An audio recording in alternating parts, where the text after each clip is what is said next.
मुझे लगता है कि मैं आपसे जुड़ पाई हूँ। अब कितना जुड़ पाई हूँ वो आप बता सकते हो आपकी तालियों के जरिए।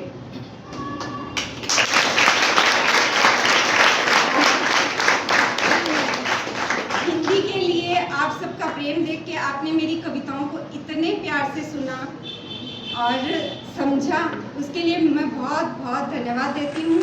और साथ में मुझे ये अवसर मिला कि मैं आज अपने ही कॉलेज के बच्चों के सामने, मैं भी कभी इसी तरीके से सुनती थी कवियों की रचनाएं, हमारे विद्यालय में आते थे तो उनको देखकर इंस्पायर होती थी कि एक दिन शायद मैं भी ये कर पाऊँ, क्योंकि मैं 6 साल की थी तब से मैंने लिखना शुरू किया था। मैं धीरे धीरे लिखते लिखते आज इस मुकाम तक पहुँची हूँ। तो आप भी कोशिश करिए, लैंग्वेज जरूरी नहीं है कि हिंदी ही हो, आप किसी भी भाषा में लिख सकते हो।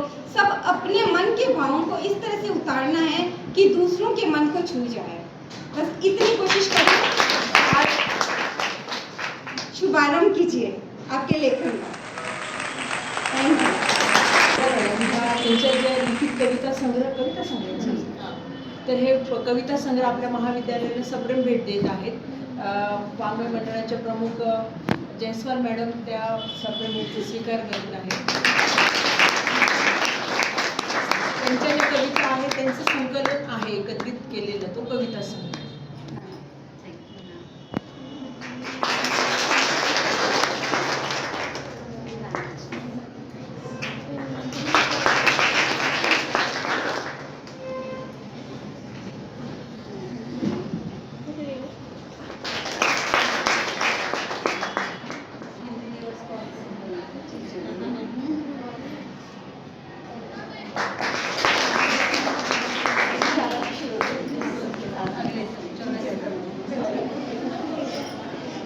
नरेंद्र मोदी जी ने कौतुक किया है, अप्रिशिएट किया है, प्रशंसा की है, इसलिए मैडम के लिए एक बार जोरदार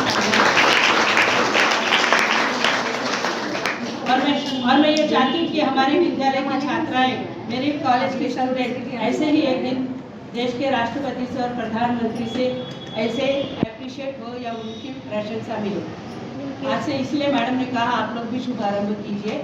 और सबसे धन्यवाद ज्ञापन के पहले मैं ये कहना चाहती हूँ कि मैडम की जो सास है इस समय सेमी कोमा में है, लेकिन फिर भी वो परिवार की जिम्मेदारियों को निभाते हुए, हॉस्पिटल की सारी आप समझ सकते हैं, सारी जिम्मेदारियों को निभाते हुए वे हमारे बुलाने पर वे दौड़ी चली आई है।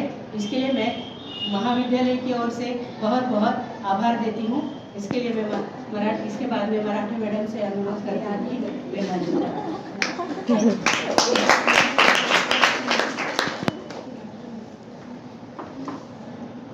आजच्या महिला महाविद्यालयात वाङ्मय मंडळातर्फे आयोजित काव्य वाचनासाठी आपल्या मालेगावातील एक सुप्त हिरा, मी म्हणणार की सुप्त हिरा होता जो आज आपल्या समोर चमकलेला आहे। ह्या माननीय प्रसिद्ध अशा कवयित्री सुमित्रा मुंदडा मॅडम या ठिकाणी उपस्थित झाल्या। पहिलीच कविता त्यांनी जीवनाचा आशय व्यक्त करणारी कविता होती की जीवन कसं जगायला हवं। ही कविता ऐकूनच ती म्हणूया आपण दिल को छू गई। तर त्या पद्धतीचं एक झालं की त्यानंतर जी पुढची कविता आली जो आपल्या आवडीचा भाग होता, तारक मेहतावर सगळ्या पात्रांवर आधारित, तर अगदी डोळ्यासमोर सगळी पात्र सहज तळ येऊन गेली ती। त्यानंतर स्त्रियांवर, स्त्रियांची विविध रूपं किंवा स्त्री शक्तीचा आविष्कार करणारी कविता त्यांनी सादर केली। आणि शेवटची तर अतिशय सुंदर होती ती हास्य कविता। एक छोटं बालक आहे आणि ते लाश लाश म्हटल्यानंतर मग मी पण थोडं आश्चर्यचकित झाले आणि ते मच्छर म्हणताच एक सगळंच जी क्युरियोसिटी होती ती तिथं संपली आणि एक काहीतरी वेगळंच आपल्या समोर प्रकटीकरण झालं।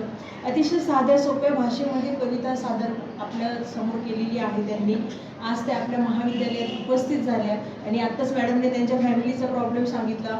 हीच आहे नारी शक्ती, ही स्त्री शक्ती। आता येणाऱ्या 5-6 दिवसात आपण नवदुर्गा यांचा आपण काय म्हणतात पूजा करणार आहोत आणि स्त्रियांमध्ये किती प्रकारची शक्ती असते आणि तिची आता बघा मीडियावर तिची वेगवेगळी आविष्कार रूपं सादर केली जातील।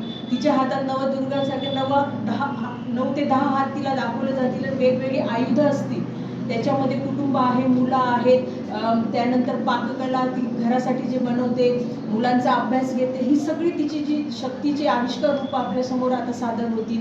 आणि त्यातलंच एक आज आपल्याला अगदी अगोदरच एक स्त्री शक्तीचं छान अतिशय दर्शन घडलेलं आहे. मी तर खूप आनंदी झाली की आज आम्हाला अशी छान वक्ते वाणिज्य विभाग प्रमुख राठी मॅडम यांनी आम्हाला उपलब्ध करून दिले. त्यामुळे मी त्यांचे देखील आभार मानते. आणि मंजुळा मॅडम यांनी या ठिकाणी जे सुंदर अशा कविता सादर केल्या त्याबद्दल महाविद्यालयीन परिवारातर्फे मी मंजुळा मॅडम यांचे देखील हार्दिक आभार व्यक्त करते. ह्या सर्व कार्यक्रमाच्या नियोजनासाठी आम्हाला महाविद्यालयाचे सन्माननीय प्राचार्य डॉक्टर रजनी पाटील यांचं मार्गदर्शन लाभत असतं. त्यांच्या मार्गदर्शनाखाली आम्ही ह्या कार्यक्रमांचं असे आयोजन करत असतो. आणि त्या आजच्या कार्यक्रमाच्या अध्यक्ष होत्या. त्यांनी आपल्या अध्यक्ष मनोगतातून तुमच्याकडून काही अपेक्षा व्यक्त केलेल्या आहेत की तुमच्यातूनही अशी कविता स्फुरली पाहिजे, तुम्हाला यायला हवी, तुम्ही कागदावरती उमटवून दाखवा. हेच आमच्या अशा कार्यक्रमांचं फलित असणार आहे. तर मी प्राचार्य मॅडम यांचे देखील हार्दिक आभार व्यक्त करते. तसेच वाङ्मय मंडळाच्या ज्या प्रमुख डॉक्टर जयस्वाल मॅडम, समिती मेंबर डॉक्टर नारे मॅडम यांचे देखील छान सहकार्य लाभले ह्या कार्यक्रमासाठी. आणि हिंदी विभाग प्रमुख doctor Yogita Ghumare madam, Meenakshi Patil madam ह्या ठिकाणी उपस्थित राहिल्यात. ह्या सर्वांचे देखील मी आभार व्यक्त करते. आणि महत्त्वाचं म्हणजे तुम्ही माझ्या लाडक्या विद्यार्थिनी, काही का असेना येतात, बसतात, नाईलाज असते, काही मनापासून येतात, पण आनंद मिळाला की तुम्हाला अशा कार्यक्रमांमधून हेच फळ आहे आमच्या कार्यक्रमाचं. तुमचे देखील हार्दिक आभार व्यक्त करते आणि या ठिकाणी कार्यक्रम संपला असे जाहीर करते. धन्यवाद.